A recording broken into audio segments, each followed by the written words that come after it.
माझे नाव पूजा आहे. आज मी माझ्यासोबत झालेली घटना सांगणार आहे. मी नागपूरमध्ये राहते. मी 6वीला असताना माझ्या आत्याचा मुलगा राकेश हा आमच्या घरी राहायला आला. त्याने 10वीला ॲडमिशन घेतले होते. माझी आत्या मुंबईत राहत होती. तिच्या मुलाला आमच्याकडे शिकण्यासाठी पाठवले. तसा तो हुशार नव्हता, पण पास होईल असा अभ्यास करायचा. मी लहान असल्यामुळे त्याच्यासोबत नॉर्मल वागत होते. पण मला माहीत नव्हते की आत्याच्या मुलाच्या मनात काही वेगळेच आहे. तशी मी दिसायला सुंदर होते. लांब नाक, गोरी. तो माझ्याशी एकटे असताना बोलण्याचा प्रयत्न करायचा.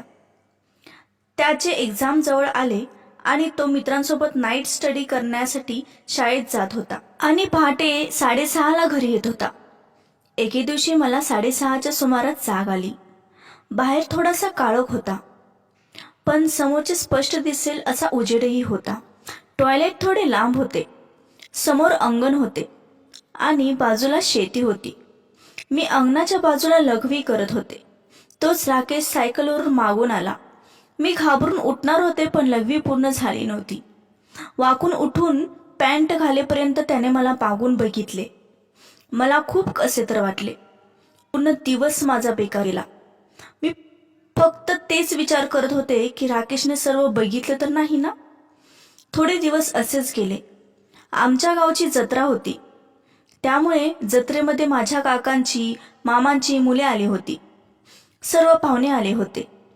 आम्ही रोज संध्याकाळी बाहेर अंगणात कट्ट्यावर बसून गाण्यांच्या भेंड्या, भूतांच्या गोष्टी सांगत होतो. रात्री झोपायला उशीर होत होता आणि त्यात घरी खूप पाहुणे असल्यामुळे झोपायला जागा पण नसायची. एके ठिकाणी बाहेर अंगणातच मला जागा दिसली.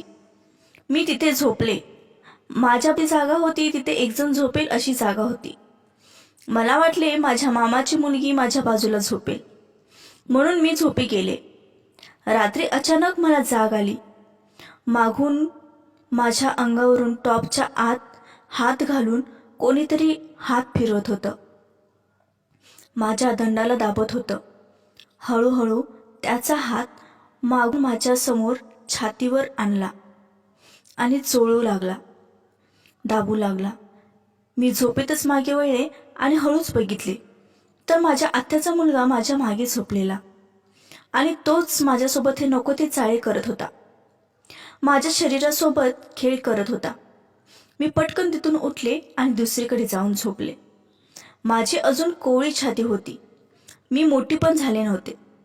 मला त्याबद्दल घृणा वाटत होती. मी त्याच्याशी बोलायचं बंद केलं. त्याच्याकडे बघितलं की राग येत होता. एक दिवस मी माझ्या आले होते. तिथे कार्यक्रम होता म्हणून सर्व पाहुणे जमले होते. आजीचे घर थोडे जुने होते. स्वयंपाकघरातच बाथरूम होते, ते पण अर्धे. त्याला आधार वगैरे काही नव्हता. स्वयंपाकघरात सर्व स्त्रिया काम करायच्या म्हणून पडदा पण लावला नव्हता. त्या दिवशी मी आंघोळीला गेले होते. मी माझे सर्व कपडे काढले होते आणि माझ्या शरीराला साबण लावून कात्याने घासून चोळत होते. कात्याने घासल्यामुळे साबणाचा फेस झाला होता आणि माझ्या प्रत्येक अवयवावर साबणाचा फेस झाला होता. मी अंगाला चोळत होते तोपर्यंत समोर आत्याचा मुलगा आला. मी बसून माझ्या समोरच्या अवयवांवर साबण चोळत होते. आत्याच्या मुलाला बघून मी घाबरले. त्याने मला बघितले. मी पाठावर बसून आंघोळ करत असल्यामुळे माझे दोन्ही गुडघ्यामुळे माझे समोरचं सर्व झाकलेलं, काही दिसले नाही. आत्याच्या मुलाने सॉरी तो आहेस का, मला आंघोळ करायची होती म्हणून मी इकडे आलो, असं बोलून बाहेर गेला. आता तर मला खूप राग येत होता त्याचा. त्याची 10वी झाली आणि तो मुंबईला गेला. मला फायनली खूप छान वाटले. आता मी मोकळा श्वास घेत होते. 2 वर्षे निघून गेली. आमच्या गावात चांगली शाळा नव्हती. चांगले शिकवत नव्हते म्हणून माझी काकी त्यांची मुले लहान असतानाच मुंबईमध्ये घेऊन गेली. मला फक्त पास व्हायचे नव्हते तर टॉप करायचे होते. काका काकींनी पप्पांना बोलले की इकडे शाळा चांगल्या आहेत आणि इथे कोचिंग क्लासेस पण आहेत. इकडेच पूजाला पाठवा. माझे पप्पा काका आणि काकींचे ऐकले आणि मला काकींकडे शिकण्यासाठी पाठवले. 9वी मी काकीकडे काढले. माझे 10वीचे कोचिंग क्लासेस आणि शाळेच्या क्लासेस चालू झाले. काकूंच्या माहेरी काही कार्यक्रम असल्यामुळे सर्व तिकडे 15 दिवसांसाठी जाणार होते. माझी 10वी चालू असल्यामुळे मला जाता येत नव्हते. तिथून थोड्या अंतरावरच माझ्या आत्याचे घर होतं. आत्या बोलली, तुम्ही कार्यक्रमाला जाऊन येईपर्यंत पूजेला आमच्याकडेच राहू दे. मी तयार झाले आणि त्यांच्या घरी राहायला गेले. त्यांचा 1 रूम किचन होते आणि राकेश कोणत्या तरी मार्टमध्ये काम करत होता. मी ते सर्व विसरले आणि त्यांच्या घरात राहिले. राकेशशी पण चांगलं बोलत होते, पण तो माझ्याकडे आणि माझ्या समोरच्या अवयवांकडे थोडं वेगळ्या नजरेनं बघत होता. आम्ही सर्व हॉलमध्ये झोपत होतो. माझ्या उजव्या बाजूला आत्या आणि डाव्या बाजूला बेड होता. त्या बेडवर कधी मामा नाहीतर कधी राकेश झोपत होता. एका रात्री मला जाग आली आणि माझ्या गळ्याला कोणीतरी किस करतोय असे वाटले. डोळे उघडले तर रूममध्ये पूर्ण काळोख अंधार होता आणि राकेश मागून बेडवरूनच खाली डोके करून माझ्या मानेवर गळ्यावर किस करत होता आणि त्याचा हात माझ्या मागच्या अवयवांवर फिरवत होता, दाबत होता. मी जागे झाल्यासारखे केलं आणि तो पटकन बेडवर सरकला. मी बेडकडे तोंड करून झोपले आणि मला झोप लागली. पण पुन्हा मला थोड्या वेळाने जाग आली. मला जाणवले की माझ्या समोरच्या कोवळ्या कोवळ्या भागाला तो दाबतोय आणि मला याचा त्रास होत होता, कारण तो खूपच अग्रेसिव्ह होऊन दाबत होता. मी पटकन तिथून उठले आणि आत्याला म्हणाले, आत्या तुम्ही इकडे झोपा, मी तिकडेच तुमच्या जागेवर झोपते.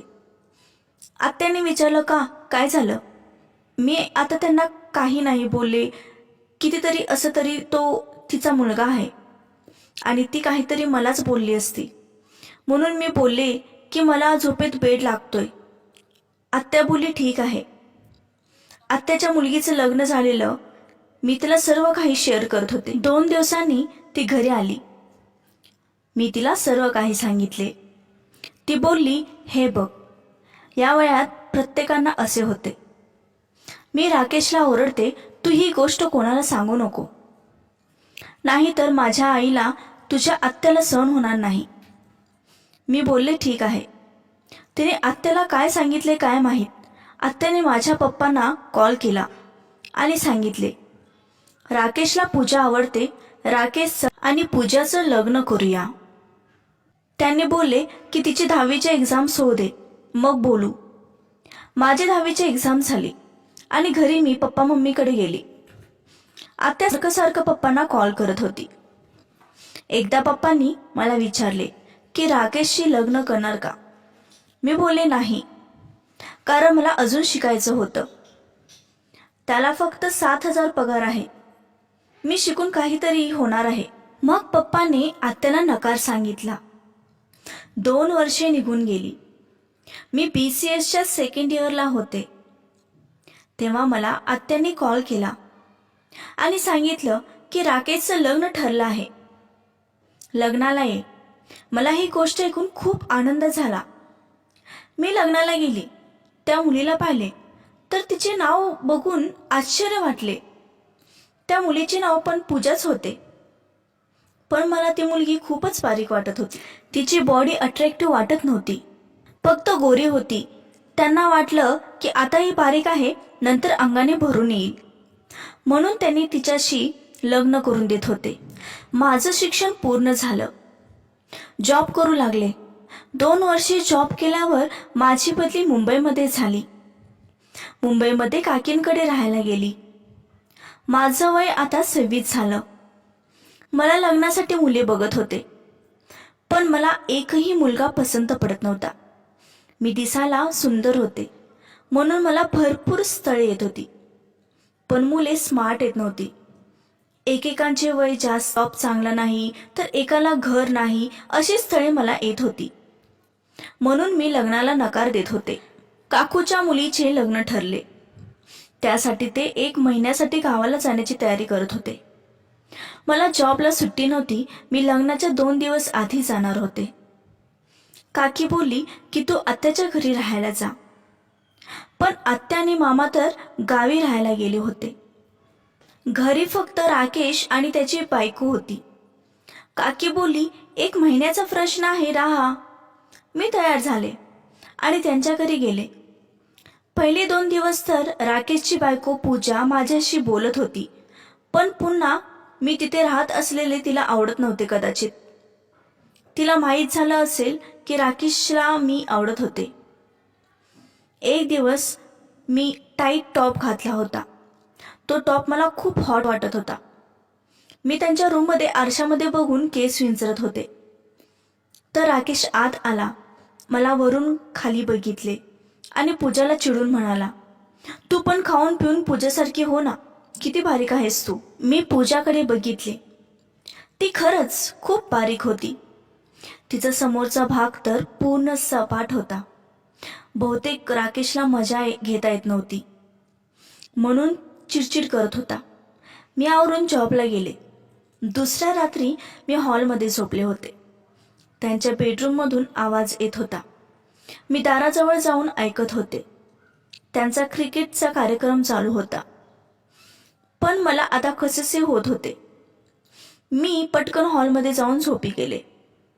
लग्नाला 4 वर्षे झाली, पण राकेशला बाळ होत नव्हते, म्हणून राकेशच्या बायकोची ट्रीटमेंट चालू होती. रविवारी मला सुट्टी होती. त्या दिवशी राकेशची बायको हॉस्पिटलला गेली होती. घरी मी एकटी होते. थोड्याच वेळात राकेश आला. आवरून पाणी पिला आणि माझ्यासोबत हॉलमध्ये टीव्ही बघत बसला.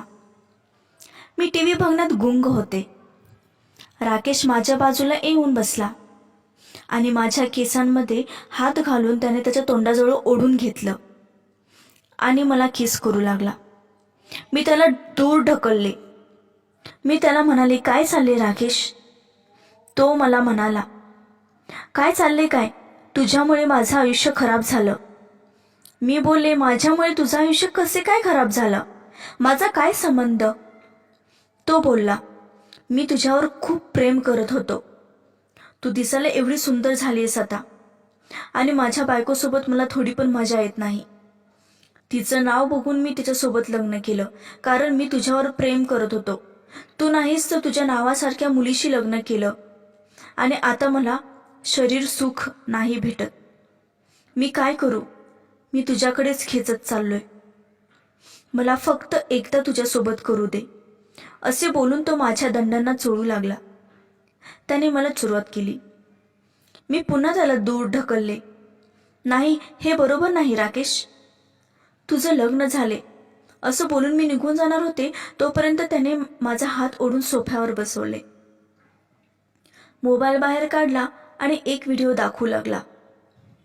व्हिडिओ बघून मी घाबरले, कारण तो व्हिडिओ माझा बाथरूममध्ये आंघोळ करताना होता. अंगावर एकही वस्त्र नव्हते. माझ्या अंगाचा प्रत्येक अवयव त्या व्हिडिओमध्ये दिसत होता. तो एकदम वेड्यासारखा करत होता. हे बघ, आज तुम्हाला हे नाही दिलं ना, तर मी हा व्हिडिओ पूर्ण पब्लिक करेन. मी घाबरले, रडायला लागले. नको रे नरेश, नको करू असं. तो बोलला, मग मी जे बोलतो ते करायला तयार हो. मी रडत खाली मान घालून बसले. तसेच त्याने मला सोफ्यावर ढकलले आणि माझा टॉप काढला. मी फक्त ब्रावर होते. तो पूर्ण माझे अंग सोडत होता, दाबत होता. भुकेलेल्या माणसाला खूप दिवसांनी जेवण मिळते तसे तो माझ्या शरीरासोबत भूक भागवत होता. माझ्या अंगावरचे सारे कपडे त्याने काढले. आता मी पूर्ण उघडे होते. माझ्या शरीराचा प्रत्येक अवयव तो बघत होता आणि भुकेलेल्या लांडग्यासारखे माझे लचके तोडत होता, चोखत होता. माझ्यासोबत त्याने सर्व केलं. त्याने एवढ्या जोरात केलेलं की माझी पहिली वेळ असल्यामुळे मला नीट चालता सुद्धा येत नव्हते. दुसऱ्याच दिवशी मी ते घर सोडून आणि जॉब सोडून घरी गेले. मला पश्चाताप होत होता. का त्याच्या घरी राहायला गेले होते? जखम अशी होती ती कधीच भरणारी नव्हती. तर मित्रांनो, अशाच मनोरंजक कथेसाठी आगीवेगळी गोष्ट या चॅनलला सबस्क्राईब करा. धन्यवाद.